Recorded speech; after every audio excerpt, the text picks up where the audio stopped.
Hello everyone, welcome back to my channel. आज मैं आप सभी के लिए लेकर आई हूँ 2022 में आया बिल्कुल लेटेस्ट कोरियन ड्रामा जिसका नाम है द घोस्ट डॉक्टर। वैसे अभी इस ड्रामा के सारे एपिसोड नहीं रिलीज हुए हैं, पर मैंने जितना भी देखा ये कहानी मज़ेदार लगी, इसलिए सोचा आप लोगों को साथ साथ एक्सप्लेन करते चलूँ। और मैं पूरी कोशिश करूँगी कि वीडियो अपलोड करने में ज़्यादा लेट ना हो। तो प्लीज़ आप चैनल सब्सक्राइब कर बेल आइकन प्रेस कर दें, जिससे कि आप कोई भी अपडेट मिस ना करें। और वैसे इस ड्रामा में काफ़ी मेडिकल टर्म्स हैं जिन्हें मैंने सिंपल लैंग्वेज में समझाने की कोशिश की है, पर फिर भी अगर कुछ ज़्यादा टफ होगा तो मैं उसे स्क्रीन पर मेंशन कर दूंगी, आप लोग गूगल कर लीजिएगा, क्योंकि वो टर्म समझना भी इम्पॉर्टेंट है। अदरवाइज आप कहानी का पूरा मज़ा नहीं ले पाएंगे। वैसे इस ड्रामा का एक एक एपिसोड 1 घंटे से ऊपर का है, पर क्योंकि मैं चाहती हूँ कि इस कहानी को मैं आप सभी को बिल्कुल डिटेल में एक्सप्लेन करूँ, तो इसलिए मैं इसे एपिसोड वाइज नहीं बल्कि पार्ट वाइज एक्सप्लेन करूँगी। पर इससे पहले कि मैं कहानी शुरू करूं, आप प्लीज़ वीडियो को शेयर करके उसे लाइक भी कर दें, जिससे कि मेरी मोटिवेशन ना कम हो।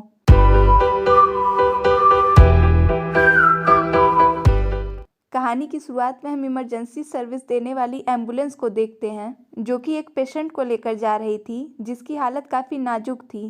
पर कोई भी हॉस्पिटल उस पेशेंट को लेने के लिए तैयार नहीं था, लेकिन उसकी हालत देखते हुए एम्बुलेंस उसे इमरजेंसी मेडिकल सेंटर लेकर आती है। पर इस समय वहाँ भी कोई सर्जन अवेलेबल नहीं था, तो वहाँ के डॉक्टर भी उसे एडमिट करने से इनकार कर देते हैं। पर अगर उस पेशेंट का तुरंत ऑपरेशन नहीं किया गया तो वो मर जाएगा। तो उस पेशेंट की बेटी जो उसके साथ ही थी, तो डॉक्टर से मिन्नतें करने लगती है कि वो उसके पापा को बचा लें। पर उसकी इन मिन्नतों का डॉक्टर पर कोई असर नहीं होता और वो उन लोगों को वहाँ से जाने को कहता है। पर तभी एक इंटर्न डॉक्टर, जो कि इतनी देर से ये सब देख रहा था, आकर उन लोगों को जाने से रोक देता है और सीनियर डॉक्टर से रिक्वेस्ट करता है कि वो उस पेशेंट को एडमिट कर लें, नहीं तो वो रास्ते में ही मर जाएगा। और अगर डॉक्टरों के होते हुए भी इसकी जान यूं ही चली जाए तो डॉक्टर होने का क्या फ़ायदा। लेकिन एक इंटर्न से ऐसी बातें सुनकर डॉक्टर उस पर नाराज़ होते हैं और कहते हैं कि अगर मैं उसे एडमिट कर लूँ तो क्या तुम उसका ऑपरेशन करोगे। तो ये सुन वो इंटर्न डॉक्टर भी चुप हो जाता है, क्योंकि भला वो कैसे एक इमरजेंसी पेशेंट का ऑपरेशन कर सकता था। पर तभी अचानक से उस इंटर्न की आंखों का रंग बदल जाता है, जिसे देख ऐसा लगता है कि जैसे उस पर कोई भूत सवार हो गया हो। पर इसके बाद क्या होता है ये पता हमें नहीं चलता, क्योंकि जो औरत ये कहानी हॉस्पिटल में एडमिट बच्चों को सुना रही थी, वो बस इतना ही बताती है। पर वो बच्चे इस बात पर यकीन नहीं करते कि कोई डॉक्टर घोस्ट हो सकता है, तो वो बच्चे उसकी कहानी को झूठा समझकर वहाँ से चले जाते हैं। हालांकि जो हमने देखा वो सच था या बस कहानी, ये क्लियर नहीं होता। पर वो औरत जो ये कहानी सुना रही थी, उसे इस बात का पूरा यकीन था कि उस हॉस्पिटल में जिसमें वो काम करती है, यहाँ भी एक घोस्ट डॉक्टर है। खैर तभी हम उस इंटर्न को देखते हैं जिसे हमने उस औरत की कहानी में देखा था, और उस इंसिडेंट को 12 साल बीत चुके हैं, तो अब वो इंटर्न यहाँ का सीनियर डॉक्टर बन चुका है। वैसे ये योनसेयोंग यूनिवर्सिटी मेडिकल सेंटर के कार्डियोथोरेसिस सर्जन प्रोफेसर यंग मिन चा हैं, जो कि अपनी बेहतरीन मेडिकल स्किल के साथ साथ अपनी फिजिक और लुक्स के लिए भी काफ़ी फेमस हैं। तो ये हमारी कहानी के फर्स्ट मेन कैरेक्टर हैं, जिन्हें कि अब से हम प्रोफेसर चा बुलाएंगे। खैर तभी हॉस्पिटल की इमरजेंसी टीम बाहर आती है, जिसमें कि हमारी कहानी की एक और इम्पॉर्टेंट कैरेक्टर इंटर्न ओ भी थी। तो इंटर्न ओ की नज़र प्रोफेसर चा पर पड़ती है, और क्योंकि अभी वो नई थी तो उसका कलीग उसे प्रोफेसर चा की क्वालिटीज़ के बारे में बताता है। तो वो एक प्रोफेसर भी हैं, ये सुन इंटर्न ओ भी सरप्राइज्ड होती हैं, क्योंकि मेडिकल यूनिवर्सिटीज़ में प्रोफेसर बनना बहुत बड़ी बात है। पर तभी वहाँ एम्बुलेंस एक इमरजेंसी कार्डियक अरेस्ट पेशेंट को लेकर आती है, और एम्प्लॉय बताता है कि इस पेशेंट को अटैक कब आया इसका कोई विटनेस नहीं था, और उसे हॉस्पिटल लाने में भी आधे घंटे लग गए। तो जल्दी से इमरजेंसी टीम उसे इमरजेंसी वार्ड में ले जाने लगती है, और इसी दौरान प्रोफेसर चा की भी नज़र उस पेशेंट पर पड़ती है, जो कि कॉल पर थे। तो वो कॉल पर कहते हैं कि ईसीएमओ की कोई ज़रूरत नहीं है, डॉक्टर ऑन को भेज दो। इधर उस पेशेंट को इमरजेंसी वार्ड में लाया जाता है, और डॉक्टर उसे सीपीआर और बाकी तरीकों से उसके हार्ट बीट को रिकवर करने की कोशिश करने लगते हैं। पर कोई रिस्पॉन्स नहीं मिल रहा था, और अब तक ईसीएमओ टीम भी वहाँ नहीं आई थी। तो पेशेंट की हालत देखते हुए इंटर्न भागी भागी प्रोफेसर चा के पास जाती है, जो कि अपने ऑफिस की तरफ जा रहे थे। पर इंटर्न उनसे रिक्वेस्ट करती है कि वो एक बार चलकर उस इमरजेंसी पेशेंट को देख लें। पर एक इंटर्न की हैसियत इतनी नहीं होती कि वो प्रोफेसर चा से डायरेक्ट कुछ कह सके। पर क्योंकि जब प्रोफेसर चा भी इंटर्न थे तो वो भी ऐसे ही थे, तो वो इस बात को माइंड नहीं करते। पर इंटर्न ओ को इस समय पोजीशन की नहीं बल्कि उस पेशेंट की चिंता थी, तो वो उन्हें ज़बरदस्ती ले जाने लगती है। पर ये तो ज़्यादा ही हो गया। तो स्ट्रिक्ट अंदाज में प्रोफेसर चा उसे अपने कुछ नियम बताते हैं। पहला कि वो यूं ही किसी पेशेंट को नहीं देखते, क्योंकि किसी भी पेशेंट को देखने के लिए दूसरे डॉक्टर्स हैं। दूसरा कि वो इमरजेंसी पेशेंट को तो कभी नहीं देखते, क्योंकि उन तक पहुंचने के लिए कुछ स्टेप होते हैं जो कि फॉलो करने पड़ते हैं। और तीसरा और आखिरी रूल कि वो ऐसे पेशेंट को तो बिल्कुल नहीं देखते जैसा कि इमरजेंसी वार्ड में आया है, क्योंकि वो अपना समय ऐसे पेशेंट को देते हैं जिनके बचने के कम से कम 1% चांस तो हों। तो वो इंटर्नों को यहाँ समय बर्बाद करने की बजाय वापस से इमरजेंसी वार्ड में जाकर किसी पेशेंट को डेड कैसे डिक्लेयर किया जाता है ये सीखने को कहते हैं। तो ये देख के इंटर्न वो भी शॉक रह जाती है कि इतना बड़ा डॉक्टर और ह्यूमैनिटी नाम की कोई चीज़ ही नहीं, पर वो कर भी क्या सकती थी। तो वापस इमरजेंसी वार्ड आ जाती है, जहाँ की डॉक्टर्स अपनी कोशिश करके हार चुके थे।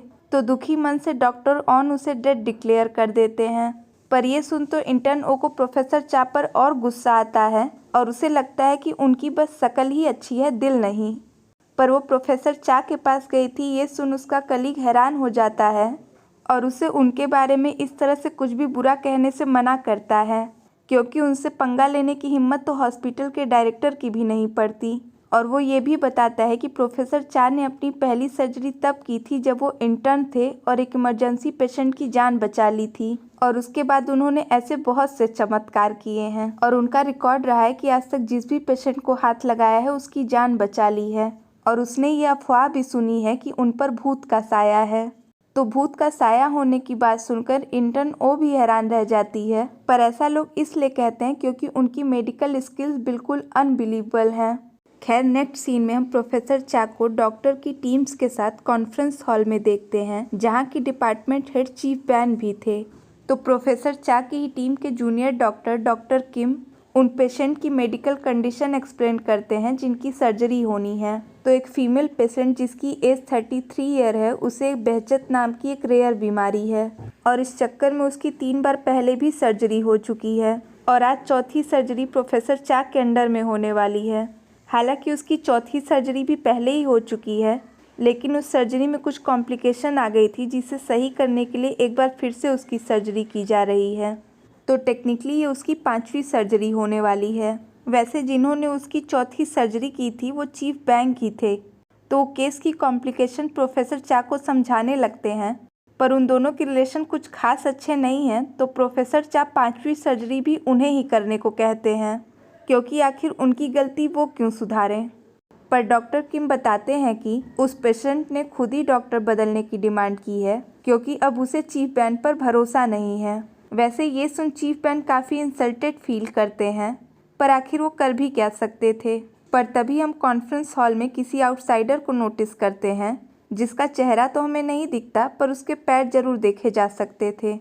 पर सारे डॉक्टर मीटिंग में बिजी थे तो उनका ध्यान इस तरफ नहीं जाता। और फिर डॉक्टर ली, जो कि प्रोफेसर चा की ही टीम के दूसरे जूनियर डॉक्टर हैं, जो कि 70 साल के पेशेंट के बारे में बताते हैं, जिसे कि डायबिटीज़ भी है और 2 साल पहले स्ट्रोक भी आया था।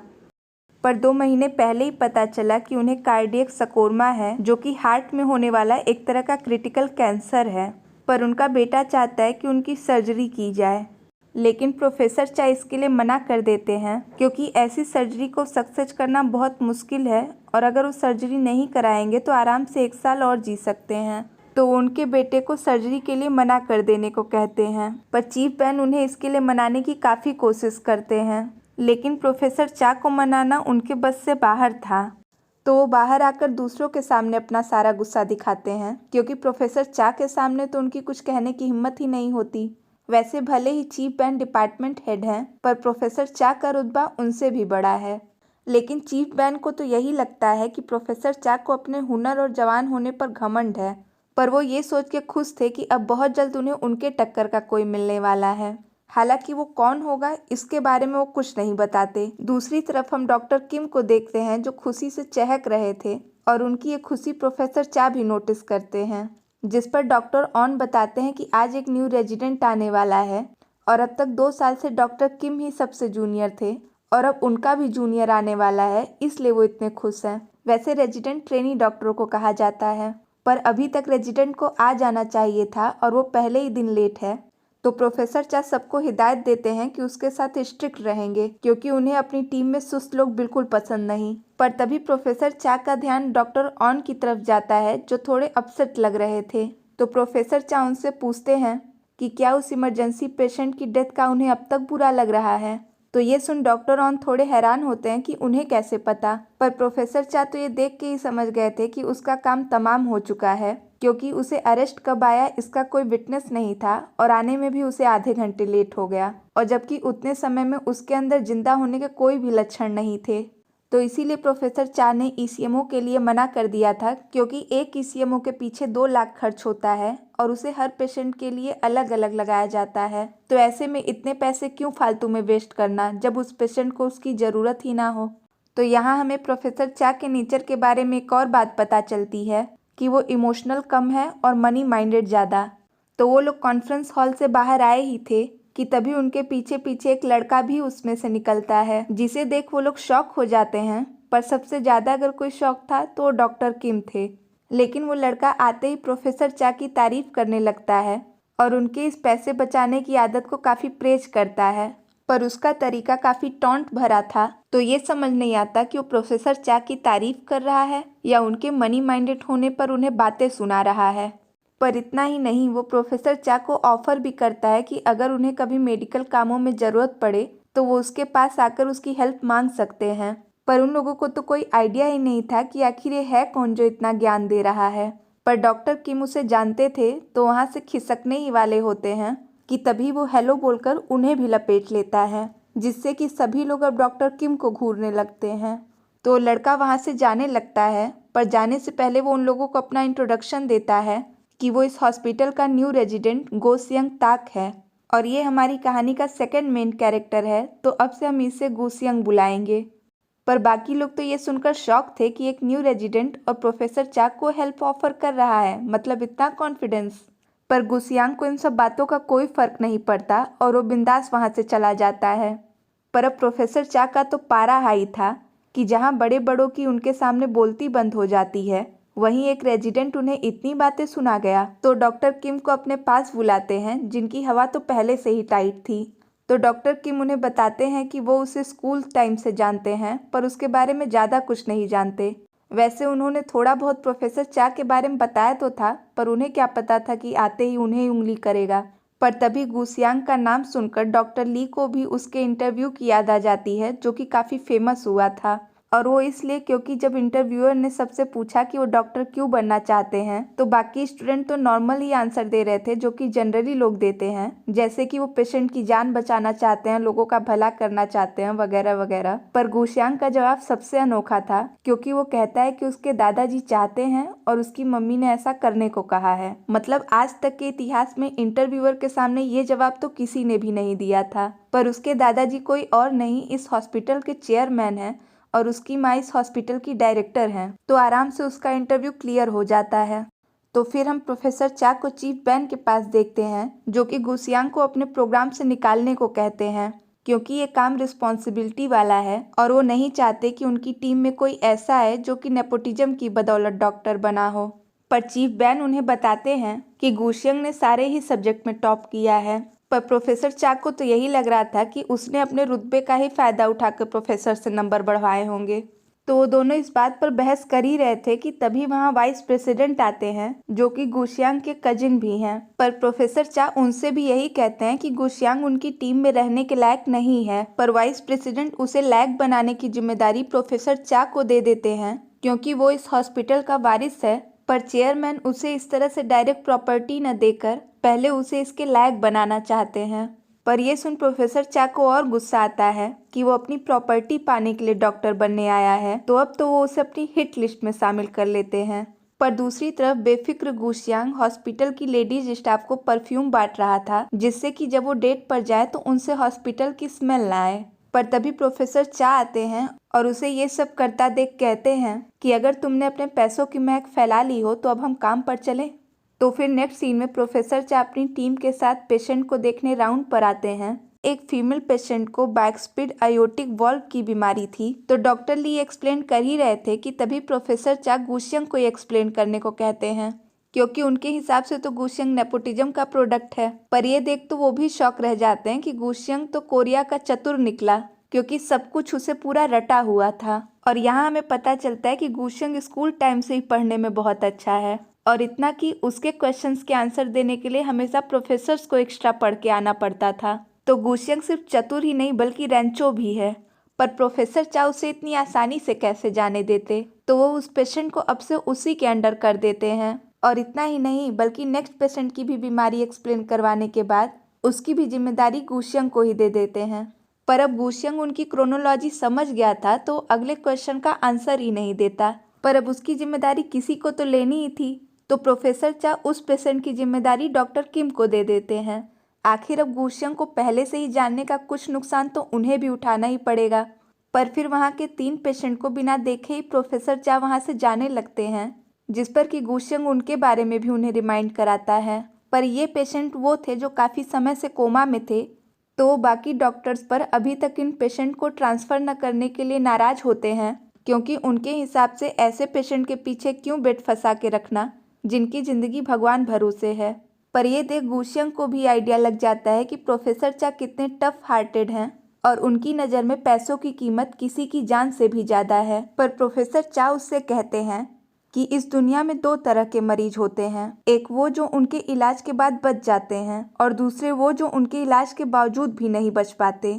और ये 3 मरीज भी दूसरे टाइप के ही हैं। तो जब इनकी ज़िंदगी मरे के समान है ही तो क्यों न इन्हें मरा ही मान लिया जाए और उन लोगों को बचाने पर ध्यान लगाया जाए जिनकी ज़िंदगी बचाई जा सकती है।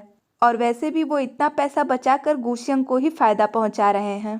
पर गुशियंग उनकी तरह नहीं सोचता था, तो वो उन कोमा पेशेंट से उनके इस एरोगेंट नेचर के लिए माफ़ी मांगता है और उनसे कहता है कि प्रोफेसर चा जैसे हुनरमंद लोग अक्सर एरोगेंट हो ही जाते हैं, तो वो उनकी बातों को दिल पर ना ले। तो इसी के साथ पहला पार्ट यहीं ख़त्म होता है और आगे की कहानी काफ़ी इंटरेस्टिंग और मज़ेदार होने वाली है। तो चैनल को सब्सक्राइब कर बेल आइकन प्रेस करना मत भूलिएगा। और आप लोग मुझे कमेंट में सजेस्ट करिए कि आप लोग कहानी इसी तरह से डिटेल में सुनना चाहते हैं या फिर बस जनरल समरी। तो तब तक के लिए stay tuned and thanks for watching.